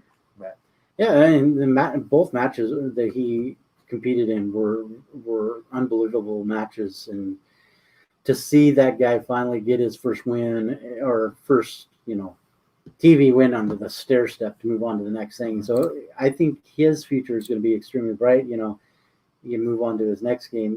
He strung 17 in a row, which had only been done one other time, and I think it was I think they said it was Bob Learn Jr. I think is who they were saying, and is who Randy Peterson was talking about. And it was the things that they come up with right off the top of their noggin. Yeah, it is just crazy. So Michael Davidson does beat out Chris by 244-242, and then Davidson goes out and beats Brandon Novak 245-213. Dude, that guy's delivery. We talk about Chicken Wing with the way he used to throw all the time, our buddy Chicken Wing, but Brandon Novak, they were calling him the octopus the way he was coming around the ball. It just as long as you get to the bottom and come out clean at the bottom, I guess that's all that matters. And then Kyle Troop, the 1 seed, ends up winning 259-216. So we've had 4 regions so far. The 1 seed has won all 4 regions, and we'll see if that gets a clean sweep here as we have the final region, the South region, on Sunday, Valentine's Day at 10 a.m. on FS1. Your 5 bowlers, the 5 seed Dick Allen, the 4 seed Tom Doherty, the 3 seed Ryan Simonelli, the 2 seed Christian Ascona, and the 1 seed Jesper Svensson. So does Jesper get the clean sweep? I think it's been every one of the number ones have made it through. I would think that's how it's going to be, but. How about it's a good run. I don't know who Christian is. He's another one of those unknowns, and it's so awesome that each of these regions we've had at least one unknown. So he could at least make it to the finals possibly, but Simonelli's fantastic. Doherty and Allen, old veterans. It's great. That's the thing about the PBA right now and the bowlers in this country. Those that are coming up and doing things, it's unbelievable. How about Kyle Troop's outfit? It was a onesie. It was what they were calling it, a jumper. It reminded me of the Partridge Family, and they were they were playing old music. So. It was great. I love country. A buddy of ours here in the local association, Jared Hopkins, shoots his third 300 this last week up at Orchard Lane. So congratulations to Jared. He's a good friend of ours. So congratulations. And our first action of NASCAR racing was tonight, and I was watching it. I was just saying, and I asked Mom. I texted Mom just as we were going into the show. I said, "Did you guys watch yet?" She said, "No." So, spoiler alert: if you don't want to listen, you better turn it off. Go away for 2 minutes if you do not want to know what happened at the Bud Shootout at the Daytona Road Course right before we went on the air. I'm giving them a second. Yeah. Okay. So it was a fun race. I'm really happy they went with the road course design instead of just doing it in the Daytona 500 style. Right. Comes down, we get a late wreck, and some of the leaders come in and get tires, and some of them don't. Chase Elliott is the leader at the point with older tires. Ryan Blaney chases him down, takes the lead, and looks like he's just going to run away with it. But he used up his tires to get back up to him, and his brakes were shot. And Chase Elliott on the last turn gets inside of him and just doesn't turn and dumps Ryan Blaney, but it slows him down enough where Kyle Busch slips in and gets the win. Kyle Busch, who took all until like the third to last race of the season to get his first win last year, gets a win in a non-points race. This is just only the winner made money, which is why Chase Elliott did what he did. He's best friends with Ryan Blaney and went, I had a chance, I had to go for it. If there was points involved, he probably wouldn't have. But Kyle Busch will win the Busch Shootout, and that brings us to the Daytona 500. Just 5 days away. I'm ready. It's almost time. I love how you have the Daytona 200 on here, but that's okay. I've misspelled so much on here. I'm just teasing you. Who's winning the race? You know, I think any of them. I mean, Bubba Watson looks good. Bubba Watson in the new Michael Jordan car. I'm going to lean that way. You know, I've been a Jordan fan. I'm going to lead Bubba. Michael Jordan wins his first NASCAR race as an owner. Is that where we're going? That's where I'm going this one. I like Bubba. Just I really haven't picked any race car drivers over the last few years. You know, haven't followed a lot. I'm excited to get watching this year, and so I'm just going to go out on a limb and I'm going to take Watson. I'm going to take Alex Bowman to win the Daytona 500. He is replacing Jimmy Johnson in the 48 car. He's been with Hendrick for many years, but he is now taking over the 48 ride. And it reminds me of when we had the passing of Dale Earnhardt and Kevin Harvick came in and drove that car. Obviously, they changed it to the 29 car instead of the 3 car. And he went right in there and he won the race at Atlanta. So that's what I'm thinking is Alex Bowman's going to come into this very historic car, 48 with their 7 championships, and Alex Bowman will win the Daytona 500. That is my guess. But now it is time for Robert to give us this week in sports history. Not a lot of stuff, but there are a few big ones happening. Back on February 3rd, 1942, the baseball owners agreed to permit each ball club 14 night games. 14 night games. You believe that now? Can we now get 14 doubleheaders, please? Now we're lucky if we get 14 day games with some of these guys. So it's kind of weird how things revolve and come around full circle. On February 3rd, 1993, Cincinnati Reds owner Mark Schott gets suspended for 1 year due to racial comments. February 4th, 1969, John Madden is named the head coach of the Oakland Raiders. I can't believe it was that long ago. Yeah, it's crazy to think about that. And him still alive and kind of commenting on all these games. It's just crazy. 1987, the Sacramento Kings score only 4 points in the first quarter against the Lakers. It is the fewest in a quarter or period since the introduction of the 24-second shot clock in 1954. February 5th, 1921, the Yankees purchased 20 acres in the Bronx, just a mile from the Polo Grounds, to build Yankee Stadium. I never got to go there. And I was blown away by how much it cost for 20 acres back in 1921. It only cost $675,000. That's a lot of money back then. And it makes you wonder how much did they spend on Yankee Stadium the very first year when they were building stuff. So, 1969, Vince Lombardi becomes the part owner, vice president, GM, and head coach of the Redskins. In 1989, Kareem Abdul-Jabbar becomes the first player to score 38,000 points. February 6, 1958, Hall of Famer Ted Williams becomes the highest paid baseball player in Major League Baseball as he re-signs with the Boston Red Sox for a cool $135,000. That's about what one player makes in a ball game anymore. So he made $135,000 for the year. Trevor Bauer is going to make over $1 million per start this year. Yeah, that's just nuts to see that. That's just crazy. He's going to make $135,000 an out. That's nuts. That's just totally nuts. I don't understand that. Just crazy. 1971, Alan Shepard becomes the first man to hit a golf ball onto the moon.